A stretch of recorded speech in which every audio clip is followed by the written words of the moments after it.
ছাত্র জনতার ব্যাপক আন্দোলন ও গণ অভ্যুত্থানে শেখ হাসিনা সরকারের পদত্যাগ এবং ভারতে পালাতে বাধ্য হওয়া। এরপর ৮ আগস্ট অন্তর্বর্তীকালীন সরকারের দায়িত্ব গ্রহণ। এ নিয়ে ভারতপ্রেমী বিভিন্ন মহল অভিযোগ করে যুক্তরাষ্ট্র, চীন সহ বিভিন্ন দেশ প্রভাব খাটিয়ে এ কাজ করেছে।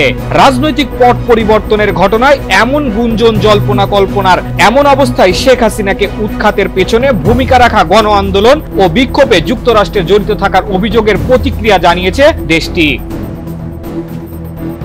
যুক্তরাষ্ট্র বলছে, বাংলাদেশের সরকার বিরোধী বিক্ষোভে যুক্তরাষ্ট্র জড়িত ছিল না। এছাড়া ডাক্তার ইউনূসের নেতৃত্বাধীন অন্তর্বর্তীকালীন সরকারের সঙ্গে কাজ করতে প্রস্তুত ও আগ্রহী তারা। সোমবার ৯ সেপ্টেম্বর মার্কিন পররাষ্ট্র দপ্তরের নিয়মিত প্রেস ব্রিফিং এ উপমুখপাত্র বেদেন্তা প্যাটেল এই তথ্য জানিয়েছেন। ব্রিফিং এ এক সাংবাদিক প্যাটেলকে প্রশ্ন করেন, বাংলাদেশে অন্তর্বর্তীকালীন সরকার এরই মধ্যে ১ মাস পার করেছে। গত ৫ আগস্ট ও তার আগে অস্থিরতার পর যুক্তরাষ্ট্র কিভাবে ডাক্তার ইউনূসের নেতৃত্বাধীন বাংলাদেশ সরকারের সঙ্গে বিশেষ করে গণতান্ত্রিক নির্বাচন আয়োজনে যুক্ত হওয়ার পরিকল্পনা করছে।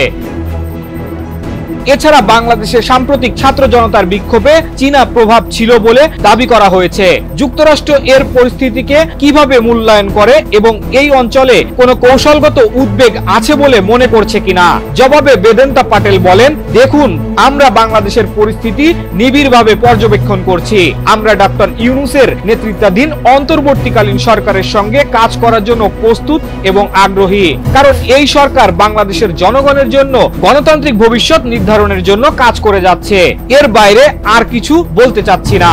এ সময় বেদেন্তা প্যাটেলের কাছে আরো এক সাংবাদিক প্রশ্ন করেন, কিছু ভারতীয় সংবাদ মাধ্যম বাংলাদেশের সরকার বিরোধী বিক্ষোভে যুক্তরাষ্ট্রের জড়িত থাকার ইঙ্গিত দিয়েছে।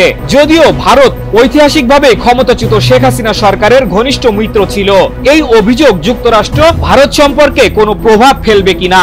জবাবে প্যাটেল বলেন, আমি সেই রিপোর্টগুলো দেখিনি, তবে আমি দ্ব্যর্থহীন কণ্ঠে বলতে পারি সেগুলো সত্য নয়। এ কারণেই হয়তো আমি এসব রিপোর্ট দেখিনি।